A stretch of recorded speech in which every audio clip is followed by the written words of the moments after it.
Boa noite, mais uma vez estamos aqui com vocês do Caminheiros. Nós estamos terminando o livro Respostas da Vida e a lição de hoje é a resposta de Deus. Nós estamos na 40ª lição e esta lição tem 25 questões que são as respostas de Deus. Nós vamos falar sobre uma ou outra, mas leiam as 25 que é muito importante a gente tomar conhecimento de todas. Nós nos lembramos quando estávamos nos primeiros anos da escola secundária, que era o chamado ginásio, hoje é o Fundamental 2, e um professor de ciências nos disse que não existia o escuro, o que existia era a ausência de luz. E depois a doutrina nos disse que não existe o mal, o que existe é a ausência do bem. E exatamente esse livro, essa lição Respostas da Vida, e essa lição Respostas de Deus, vem procurar colocar no lugar de nossas atitudes o que é que André Luiz recomenda como sendo uma resposta de Deus, não é? E a primeira colocação que André Luiz faz é a seguinte: Deus responde o amor pelo ódio e responde o bem pelo mal. E é exatamente o que nós estávamos falando. O mal é a ausência do bem. E o amor, que substitui o ódio, vem exatamente nessa contrapartida, porque a única maneira de nós resistirmos a isso é buscando uma atitude diferenciada. E quem é responsável por praticar o amor no lugar do ódio ou o bem no lugar do mal? Somos nós, os homens. Não é Deus responsável. Ele trouxe as lições. A responsabilidade é nossa. E nós podemos até reclamar da vida, mas não podemos esquecer que já temos 2000 anos de cristianismo e 165 anos de doutrina espírita.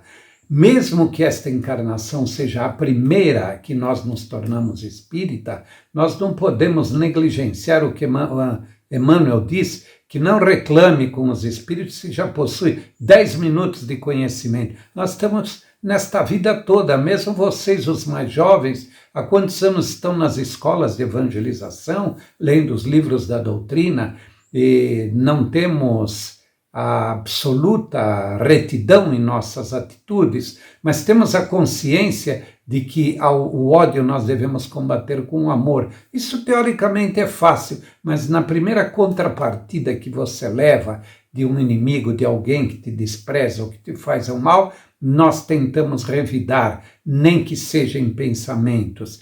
E é exatamente neste ponto que a resposta de Deus vem em nosso socorro. Emmanuel diz que tanto o mal quanto o amor se bastam por si só.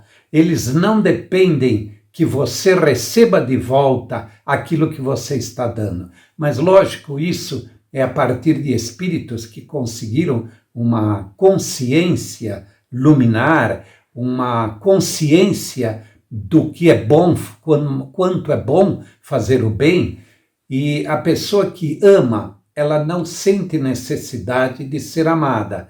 E um dos parâmetros para que a gente se autoanalise é ver o quanto nós precisamos e quanto somos carentes do amor, do carinho, da atenção do outro. Porque para nós, o amor não nos basta a nós mesmos. Nós precisamos ser amados.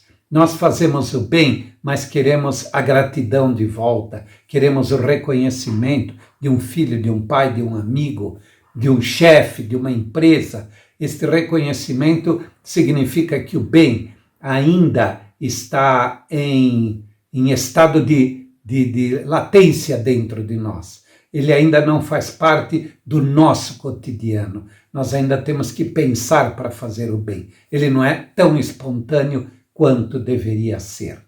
E vem mais uma resposta de Deus contra a tristeza. E ele diz: alegria à tristeza, coragem ao desânimo. E nós vivemos hoje um momento que é difícil sentir alegria.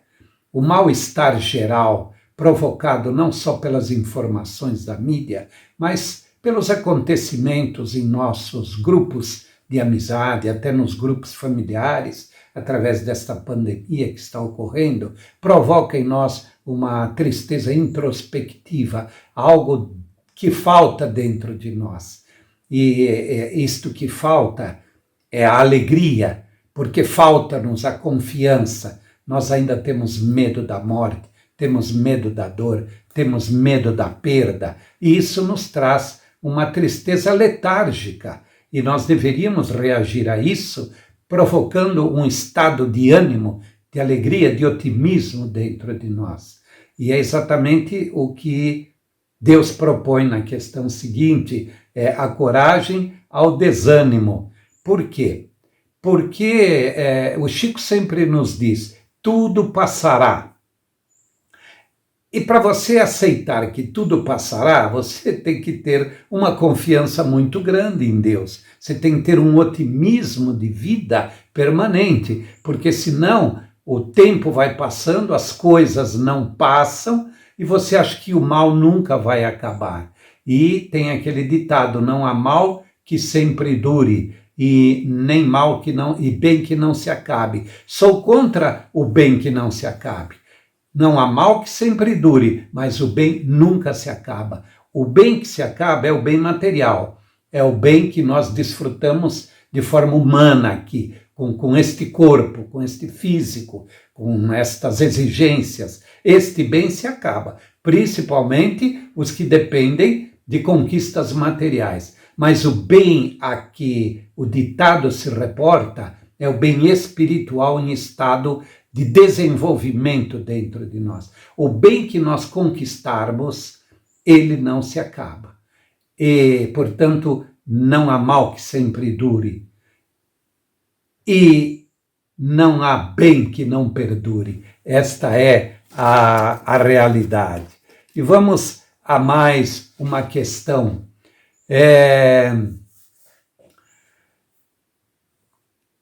A proposta de Deus, a ilusão, é a verdade. E diz, Deus propõe a verdade à ilusão.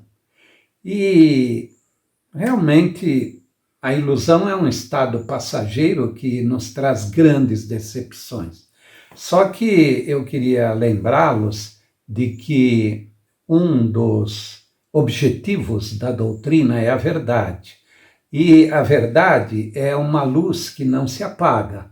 E a única maneira de nós dissiparmos a ilusão é através do conhecimento, porque a ilusão é uma ignorância de nossa parte. Pode ser uma ilusão psicológica, como pode ser uma ilusão por desconhecimento. Esperarmos algo que jamais acontecerá. Nós sabemos que muitas religiões têm expectativas que é uma verdadeira ilusão, visto que, por exemplo, o retorno de Cristo não precisa se fazer fisicamente, é uma ilusão que se tem.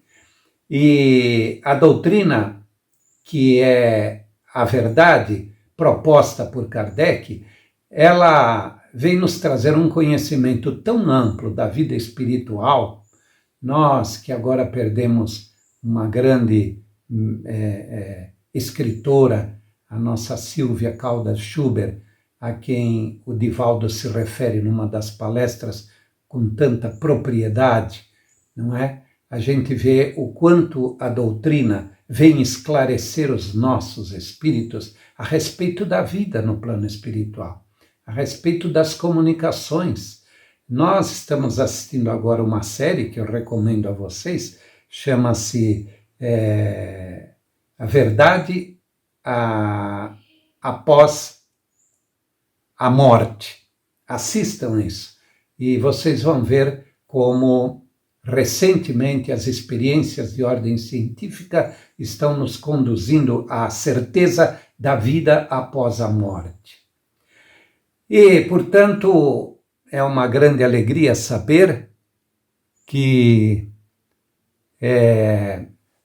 a doutrina nos traz essa luz que nós precisamos. E para nós seguirmos mais um pouco, a resposta de Deus às ofensas é o esquecimento. Então, diz André Luiz, o esquecimento às ofensas. Entretanto, eu quero fazer um parêntese muito especial sobre o esquecimento às ofensas.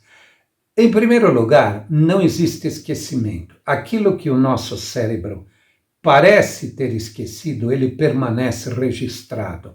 Mesmo que a gente, durante a encarnação, não se lembre mais daquilo, até por uma doença, um Alzheimer qualquer, mas o inconsciente espiritual reserva aquilo que nós aprendemos para se manifestar em outras ocasiões.